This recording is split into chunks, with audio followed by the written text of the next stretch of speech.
જામનગર શહેરના વોરાના હજીરા પાસે જાણી જોઈને અકસ્માત કરી અને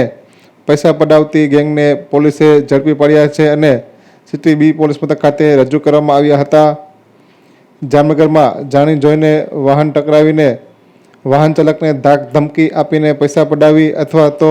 લૂંટ ચલાવનાર ટોળકીના 4 શખ્સોને જામનગર સિટી બી પોલીસે ઝડપી પાડ્યા છે. લૂંટના ગુનામાં રાજવીર ઉર્ફે રાજ મરાકણા તેમજ મહેન્દ્રસિંહ ઉર્ફે મહાવીરસિંહ કનુભા ગોહિલ અને વિશાલ ઉર્ફે વીડી રાયમલભાઈ લોડડિયા તેમજ એક સંગીતા નામની મહિલા સહિત 4 શખ્સો આ લૂંટના ગુનામાં સંડોવાયેલા હતા. જે 4 શખ્સો પૈકી 2 જણા સુમાસ બ્રિજ નજીક નદીના પટમાંથી તથા એક ઇસમને જીજી હોસ્પિટલ નજીકથી પકડી પાડી તેઓ સામે કાયદેસરની કાર્યવાહી કરવામાં આવી હતી અને પોલીસે આ શખ્સો પાસેથી રોકડ રકમ 1000 તથા ગુનામાં વપરાયેલ એક્સેસ બાઇક કબજે કર્યું હતું. આ અંગે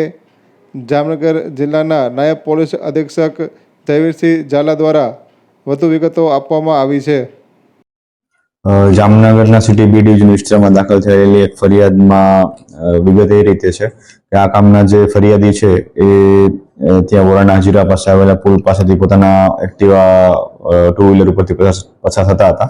એ દરમિયાન આ કામના જે આરોપીઓ છે તે પોતાના બાઇક પર આવી અને અમને હાથથી અને રોકેલ નિકાય જણાવેલ કે ભાઈ તમે કેમ તમારું એક્ટિવા અમારી ગાડી સાથે ભટકાડેલ છે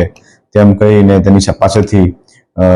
રૂપિયાની માગણી કરેલી હોય અને આ બળજબરી દરમિયાન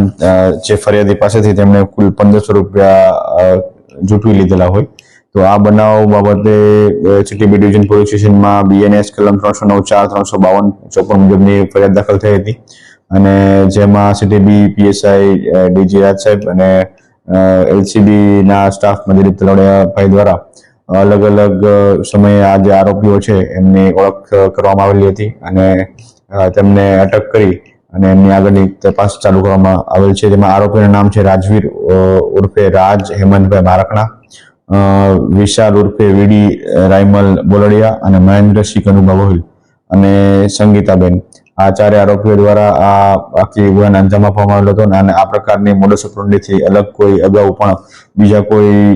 ભોગ બનનાર મળી આવેલ છે કે કેમ તે બાબતની તપાસ ચાલુ છે.